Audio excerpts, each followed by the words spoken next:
नमस्कार, स्वागत है आपका बिहार समाचार में। बिहार वालों के लिए सरकार ने आज कई बड़ी घोषणाएं कर दी है। नीतीश कैबिनेट में 23 एजेंडों पर मुहर लगा। बिहारियों के लिए कई बड़े फैसले लिए गए। साथ ही बिहार के किसानों और गरीबों के लिए भी कई बड़ी घोषणाएं की गई है। तो आज की बिहार की महत्वपूर्ण खबरों पर बात करेंगे। इससे पहले आपसे एक छोटी सी अनुरोध है, कृपया वीडियो को एक प्यारा सा लाइक अवश्य कर दीजिएगा। आपका लाइक करना ही हमारी मेहनत का फल होता है। बिहार वालों के लिए एक बड़ी खुशखबरी है। बिहार में जो इलेक्ट्रिक वाहन लेने वाले हैं तो सरकार आपकी मदद करेगी। सरकार सब्सिडी दे रही है और इतना ही नहीं बल्कि कैबिनेट में भी इस पर मुहर लग चुकी है। देखिए, नीतीश कैबिनेट में 23 एजेंडों पर मुहर लगी। बिहार में वायु प्रदूषण और वाहन प्रदूषण को रोकने के लिए सरकार इलेक्ट्रिक वाहनों पर अब सब्सिडी देगी। देखिए, यदि कोई 2 पहिया वाहन खरीदना चाहते हैं तो सामान्य वर्ग वालों को सरकार 5,000 रुपया का सब्सिडी देगी, जबकि SC/ST वालों को 7,500 रुपये का सब्सिडी मिलेगा। इतना ही नहीं, मोटर वाहन टैक्स में अब 75% की छूट दे दी गई है। इतना ही नहीं, यदि कोई इलेक्ट्रिक 3 पहिया वाहन खरीदना चाहते हैं तो 50% की छूट मिलेगी और इलेक्ट्रिक 4 पहिया वाहन खरीदने पर सरकार 1.5 लाख रुपया तक की मदद देगी और 75% टैक्स में भी छूट मिलेगा। इसके अलावा चार्जिंग स्टेशन को भी लेकर बिहार सरकार सब्सिडी देगी। बिहार के वैसे किसान जो अपने खेतों में पराली जलाने के बारे में सोच रहे हैं, वे जरा सावधान हो जाएं। नीतीश सरकार इनको किसी भी कीमत पर नहीं छोड़ेगी। यदि किसी किसान को यह लगता है कि चलो ना, कौन देख रहा है, जला दो ना खेत में पराली, बच जाएंगे, लेकिन बच नहीं सकते। नीतीश सरकार काफी होशियार है। अब सैटेलाइट से इन सभी किसानों पर नजर रखा जा रहा है और अभी बड़ी खबर है कि बिहार में सैटेलाइट से पकड़े गए पराली जलाने वाले 6 किसान प्रशासन ने सरकारी योजनाओं से इनको वंचित कर दिया। इन किसानों से ना तो इनकी धान खरीदी जाएगी और ना ही किसी भी सरकारी योजना का लाभ दिया जाएगा। इन सभी किसानों को 3 साल के लिए सभी सरकारी योजनाओं के लाभ से वंचित कर दिया गया है। यदि किसी किसान को यह लगता है कि पराली जलाने के बाद वे बच जाएंगे तो ऐसा नहीं है। नीतीश सरकार हर सेकंड पराली जलाने वाले किसानों पर नजर रखे हुए हैं सैटेलाइट से। बिहार के कई जिलों में बारिश होने वाली है। बिहार में भी दिखेगा चक्रवाती तूफान मिचोंग का असर। कई जिलों में बारिश को लेकर मौसम विभाग ने अलर्ट जारी कर दिया। देखिए, कई राज्यों में मिचोंग तूफान ने तबाही मचाकर रख दी है। तमिलनाडु में 2 लोगों की मौत हो गई। चेन्नई में अब तक 5 लोगों की मौत हो चुकी है। तो इधर मौसम विभाग ने कहा कि बिहार के रोहतास, भभुआ, औरंगाबाद, अरवल, गया, नवादा, जहानाबाद, नालंदा, शेखपुरा, लखीसराय, जमुई, बांका, मुंगेर सहित बिहार के पटना के कई जगहों पर हल्की से लेकर मध्यम दर्जे की बारिश हो सकती है। मिचोंग तूफान के कारण कई ट्रेनों को रद्द कर दिया गया है। कई फ्लाइटें रद्द हो गई है। चेन्नई में तो भारी तबाही आ गई है। चेन्नई में बाढ़ जैसे हालात उत्पन्न हो गए हैं। आंध्र प्रदेश में भी मिचोंग तूफान ने कहर मचा कर रख दिया। तो वहीं उड़ीसा में भी भारी बारिश हो रही है। उड़ीसा में भी मिचोंग तूफान ने कहर मचा दिया है। देश के कई राज्यों को लेकर अलर्ट जारी किया गया है। अभी तो शुरुआत है, इससे भी ज्यादा खतरनाक स्थिति हो सकती है।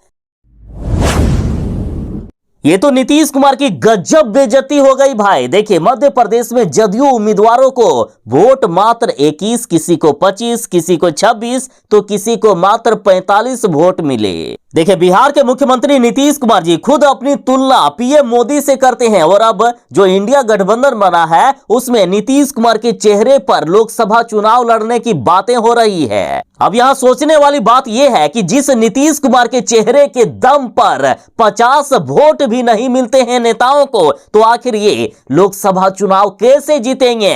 कैसे आखिर पीएम मोदी को टक्कर देंगे? जिस मोदी के चेहरे पर पूरा बीजेपी चुनाव लड़ रहा है, मोदी का जादू इस कदर है कि 3 राज्यों में बीजेपी ने प्रचंड जीत हासिल की। और इधर नीतीश कुमार जी खुद अपनी पार्टी को राष्ट्रीय पार्टी का दर्जा देने को लेकर कई सालों से प्रयास कर रहे हैं। ये दावा भी करते हैं कि हमारी पार्टी राष्ट्रीय पार्टी है और इसलिए नीतीश कुमार जी ने अपना पावर जानने के लिए मध्य प्रदेश में उम्मीदवारों को उतारा।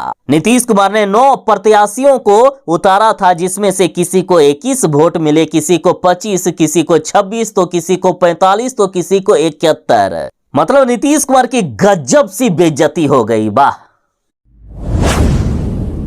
एक बहुत ही दुखद खबर है कि कर्नाटक में फिर से बिहारियों की मौत हुई है। कर्नाटक में बिहार के 7 मजदूरों की मौत हो गई, जिस पर मुख्यमंत्री नीतीश कुमार जी ने दुख जताया और 2-2 लाख रुपए मुआवजे की घोषणा की। मुख्यमंत्री जी ने कहा कि मृतक के आश्रितों को 2-2 लाख रुपए का मुआवजा दिया जाएगा। वहीं मृतक के पार्थिव शरीर को उनके पैतृक गांव पहुंचाने की व्यवस्था करने का भी निर्देश मुख्यमंत्री जी ने अधिकारियों को दिया है। दरअसल बताया जा रहा है कि कर्नाटक के विजयपुरा के औद्योगिक क्षेत्र में एक निजी खाद्य प्रसंस्करण इकाई के गोदाम में मशीन के क्षतिग्रस्त होने से कई मजदूर 100 टन मक्के के ढेर के नीचे दब गए और दम घुटने से सभी की मौत हो गई। बिहार में बीजेपी कार्यकर्ताओं को दिया गया आयुष्मान भारत कार्ड बनाने का प्रशिक्षण। 5 लाख रुपए तक का मुफ्त होगा इलाज। देखिए, बिहार भाजपा प्रदेश कार्यालय में आयुष्मान भारत कार्ड प्रशिक्षण शिविर कार्यशाला का आयोजन किया गया। इस कार्यक्रम में 12 जिले के कार्यकर्ताओं ने आयुष्मान भारत कार्ड किस तरह से बने इसका प्रशिक्षण लिया। और इस दौरान विजय सिन्हा ने कहा कि पार्टी के कार्यकर्ता घर घर जाकर लोगों की कार्ड बनाने में मदद करे। इसके लिए पूरे बिहार में बीजेपी एक अभियान चलाएगी। इस कार्ड के तहत आम आदमी को 5 लाख रुपए तक का मुफ्त यानी फ्री में इलाज देने की व्यवस्था है। घर घर जाकर आयुष्मान भारत कार्ड बनाने का काम बीजेपी के कार्यकर्ता सभी जिलों में, सभी प्रखंडों में, सभी पंचायतों में करेंगे। हमारा बिहार काफी खतरनाक राज्य बन गया है। मर्डर करने में दूसरे स्थान पर है बिहार। पटना तो हॉट स्पॉट बन गया है। एनसीआरबी के 2022 के आंकड़ों में ये बड़ा ही खतरनाक खुलासा हुआ। देखिए, राष्ट्रीय अपराध रिकॉर्ड ब्यूरो यानी एनसीआरबी ने 2022 का आंकड़ा जारी किया। इसके अनुसार हत्या की घटना के मामले में उत्तर प्रदेश के बाद बिहार दूसरे स्थान पर है। पटना की बात करें तो एक वर्ष में पटना में 107 हत्याएं हो गई है। एक साल में यूपी में जहां 3491 हत्या के मामले दर्ज हुए, तो वहीं बिहार में 2930 हत्या के मामले एक साल में दर्ज हुए। एनसीआरबी की रिपोर्ट कहती है कि बिहार में हर रोज 8 हत्याएं हो रही है। 5 राज्यों के हुए विधानसभा चुनाव में मात्र एक राज्य तेलंगाना में कांग्रेस जीत पाए। बाकी हर जगह कांग्रेस की हार हो गई है। शर्मनाक हार हुई है कांग्रेस की, क्योंकि राहुल गांधी के चेहरे पर चुनाव लड़ा गया था। अब नीतीश कुमार की पार्टी जदयू ने कहा कि भरोसेमंद फेस से चुनाव जीतने में आसानी होगी। राहुल गांधी से यह नहीं हो सकता। राहुल गांधी को यदि इंडिया गठबंधन का चेहरा माना जाएगा तो हमारी हार निश्चित होगी, ऐसा जदयू ने कहा। देखिए, बिहार के वित्त मंत्री विजय कुमार चौधरी जी ने कहा है कि राहुल गांधी के फेस से चुनाव नहीं लड़ा जा सकता।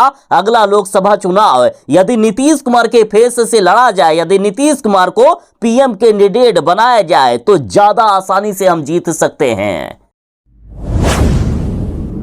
बिहार के बीपीएससी से बहाल नवनियुक्त शिक्षकों के लिए केके पाठक ने कहा कि बीपीएससी से बहाल सभी नए शिक्षकों को 7 दिसंबर तक वेतन दे दिया जाएगा। इन्हें हर महीने समय पर वेतन मिलेगा। केके पाठक बोले कि समय से स्कूल आए और ईमानदारी से बच्चों को पढ़ाएं। वेतन मिलने में कोई भी कमी या कोई भी देरी नहीं की जाएगी। कई शिक्षकों के खाते में वेतन आ भी गए हैं। जिनके खाते में अभी तक नहीं आए हैं, 7 दिसंबर तक सभी शिक्षकों को वेतन मिल जाएगा। केके पाठक ने कहा कि आपका काम बच्चों को मन लगाकर पढ़ाना है और हमारा काम आपको सैलरी देना है। आपको समय पर वेतन देना हमारी जिम्मेदारी है। आपको सैलरी देने के लिए सरकार के पास पैसों की कोई कमी नहीं है। तेलंगाना चुनाव में कांग्रेस ने इतिहास रच कर रख दिया है। बीआरएस जो यहां पिछले 10 सालों से सत्ता में थी, उसको कांग्रेस ने धूल चटाते हुए बहुमत की सरकार बना ली। और अब बड़ी खबर है कि रेवंत रेड्डी होंगे तेलंगाना के अगले मुख्यमंत्री। कांग्रेस ने मुख्यमंत्री घोषित कर दिया है। 7 दिसंबर को होगा शपथ ग्रहण।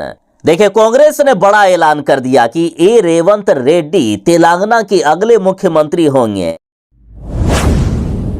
दिल्ली में होने वाली इंडिया गठबंधन की बैठक स्थगित हो गई है। नीतीश कुमार समेत कई नेताओं ने मीटिंग से किया इंकार। तो इस पर बीजेपी ने कहा कि कांग्रेस डूबती हुई नाव है, जो इसमें बैठेगा उसका भी डूबना तय है। बीजेपी ने कहा कि नीतीश को अपनी गलती का एहसास हो गया है, इसलिए इंडिया की गठबंधन की बैठक से इन्होंने इंकार कर दिया।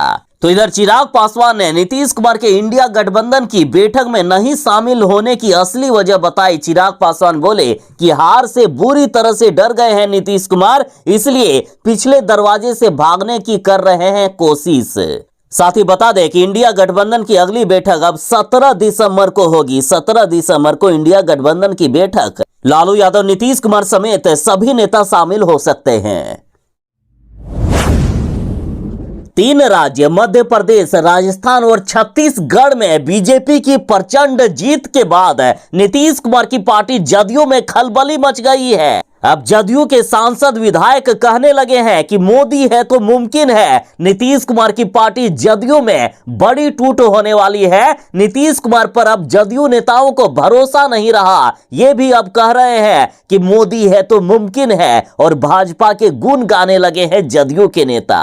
और अब तो जदयू सांसद सुनील पिंटू ने यहां तक कह दिया कि मैं बोरो प्लेयर हूं, जब भी बीजेपी से बुलावा आएगा वापस चला जाऊंगा जदयू को छोड़कर बीजेपी में। देखिए, लोकसभा चुनाव 2024 करीब आने लगा है और नीतीश कुमार की पार्टी जदयू में अभी से ही टूट शुरू हो गई है। और हो भी क्यों ना, 5 राज्यों के विधानसभा चुनाव में कांग्रेस मात्र एक ही जगह पर जीत पाई है, बाकी 3 जगह पर बीजेपी ने इतिहास रच दिया। तो नेताओं को भी अब समझ में आ गया कि बीजेपी में दम है। यदि अपनी राजनीति बचानी है तो बीजेपी में जाओ, वरना सब कुछ तबाह हो जाएगा। इंडिया वालों में कोई भी अब ताकत नहीं बची।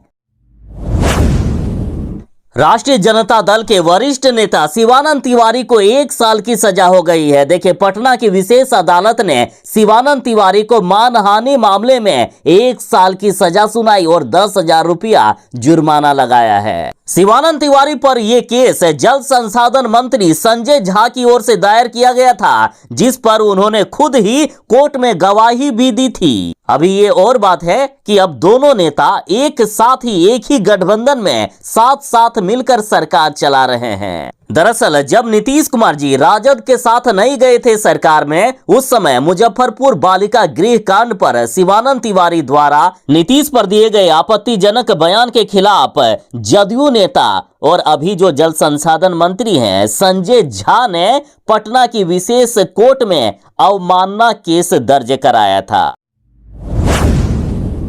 कांग्रेस ने अब खुद कहा है कि अगला लोकसभा चुनाव राहुल गांधी के चेहरे पर नहीं बल्कि नीतीश की अगुवाई पर लड़ना चाहिए, नहीं तो हम बर्बाद हो जाएंगे।